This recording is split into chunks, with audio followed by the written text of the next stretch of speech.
صحیح بخاری اور مسلم میں بنی اسرائیل کے قاتل کا واقعہ نقل کیا گیا ہے۔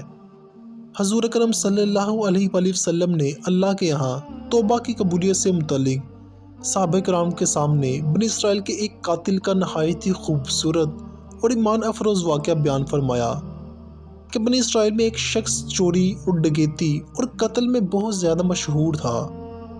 وہ نہایت معمولی سی بات پر کسی کو بھی قتل کر دیا کرتا تھا۔ قتل ہوتے ہوتے اس کے ہاتھ سے 99 افراد کا قتل ہو چکا تھا۔ اس کے بعد اس کے دل میں احساس پیدا ہوا کہ مجھے بھی تو اللہ کے یہاں جانا ہے۔ چنانچہ یہ فکر بڑھاتا رہا کہ کیا میری توبہ قبول ہو سکتی ہے یا نہیں ہو سکتی۔ کسی عالم شخص سے ملاقات کی فکر ہوئی، کیا معلوم کیا جائے کہ ایسے شخص کی توبہ قبول ہو سکتی ہے یا پھر نہیں ہو سکتی جس نے 99 لوگوں کو قتل کیا ہو۔ لوگوں نے ایک عابد شخص کے پاس جانے کا مشورہ دیا۔ اس شخص نے اس کے پاس جا کر مسئلہ معلوم کیا، کیا میری توبہ قبول ہو سکتی ہے؟ کیا میری مغفرت ہو سکتی ہے جبکہ میں نے 99 انسانوں کی جان مار دی ہے؟ تو اس عابد کو مسئلہ معلوم نہیں تھا، تو اس نے اپنی عقل سے کہا، جو آدمی 99 انسانوں کی جان مار سکتا ہے اس کی مغفرت بھلا کہاں ہو سکتی ہے؟ چنانچہ اس نے کہہ دیا کہ تیری توبہ قبول نہیں ہو سکتی۔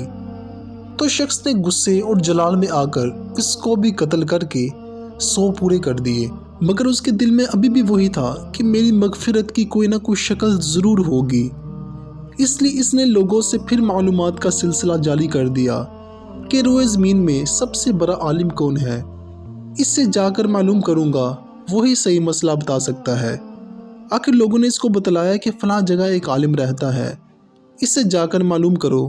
اس نے اس عالم صاحب کے پاس جا کر اپنی زندگی کی کارگزاری سنائی اور 100 آدمیوں کو کس طرح قتل کیا سارا کارنامہ سنا کر معلوم کیا کہ اب بتلائیے کہ میری توبہ قبول کیسے ہو سکتی ہے یا نہیں ہو سکتی؟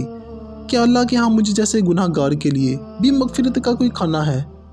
تو اس عالم صاحب کو چونکہ علم تھا، اس نے بتلایا کہ تیرے گناہ معاف کرنے میں اللہ کے یہاں کوئی رکاوٹ نہیں ہے۔ اللہ کی رحمت کا سمندر تو جیسے گناہ گاروں کے گناہوں سے بہت بڑا اور بہت وسیع ہے۔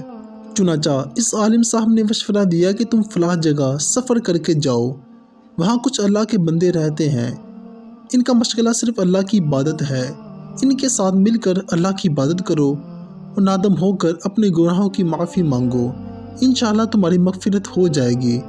جب اس شخص نے آدھا رستہ طے کر لیا تو مالک الموت آ گئے اور اس کی موت ہو گئی۔ اب اس کی روح لے جانے کا مسئلہ کھڑا ہو گیا۔ آسمانوں سے رحمت کے فرشتے بھی آئے اور عذاب کے فرشتے بھی۔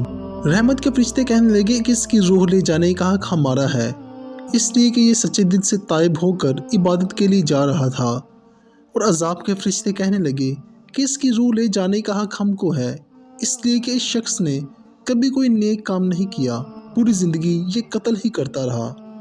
اسی دوران آسمانوں سے آدمی کی شکل میں ایک فرشتہ آیا۔ بعض روایت میں معلوم ہوتا ہے کہ یہ آنے والا فرشتہ حضرت جبرائیل علیہ السلام تھے۔